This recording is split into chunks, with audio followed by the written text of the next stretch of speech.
नमस्कार,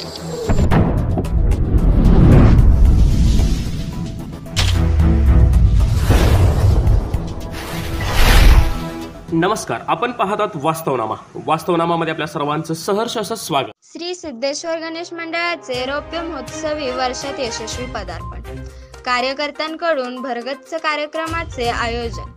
कराड तालुक्यातील कळंत्रेवाडी येथील श्री सिद्धेश्वर गणेश मंडळाचे रौप्य महोत्सवी वर्षात यशस्वीपणे पदार्पण झाले असून त्या पार्श्वभूमीवर आमचे वास्तवनामाचे प्रतिनिधी रघुनाथ थोरात यांनी मंडळाच्या कार्यकर्त्यांच्या प्रतिक्रिया जाणून घेण्याचा प्रयत्न केला असून पाहूया काय म्हणाले आहेत मंडळाचे कार्यकर्ते।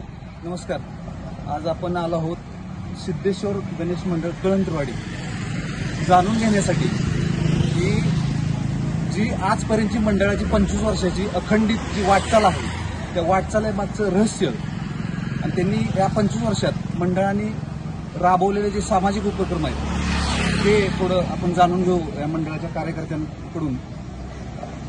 तर विशाल, आम्हाला सांगाल की कशा पद्धतीने तुम्ही हे तुमच्या 25 वर्षाच्या यशस्वी वाटचालीच्या पाठीमागचं काय गमक काय आहे ते थोडं लोकांना सांगा। नमस्कार, मी सिद्धेश्वर गणेश मंडळाचा कार्यकर्ता।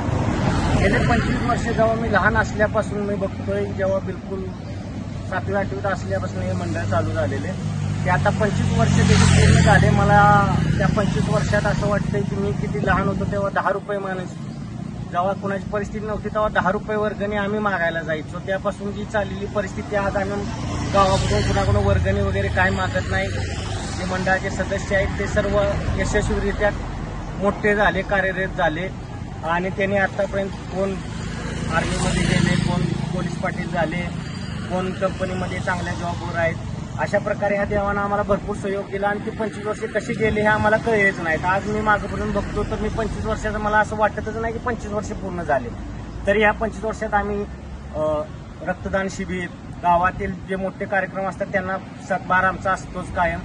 तरी आता या 25 वर्षाच्या रौप्य महोत्सवी वर्षात आता ह्या वर्षी आज चित्रकला स्पर्धा आहे, उद्या रांगोळी स्पर्धा, परवा 3ऱ्या दिवशी संगीत खुर्ची, 4थ्या दिवशी गणपती गौरी सजावट स्पर्धा आहे, 5व्या दिवशी किरण महाराज केरळकर यांचे कीर्तन आहे, 7व्या दिवशी महाप्रसाद आणि महापूजाचा कार्यक्रम आहे, 8व्या दिवशी संतोष वरोडे प्रस्तुत ऑर्केस्ट्रा सुरसंगम पण ठेवलेला आहे आणि 9व्या दिवशी श्रीची भव्य मिरवणूक आहे। तरी असा हा कार्यक्रम पूर्ण परिसरातली गणेश भक्तांनी घ्यावा अशी मी श्री सिद्धेश्वर गणेश मंडळातर्फे विनंती करतो।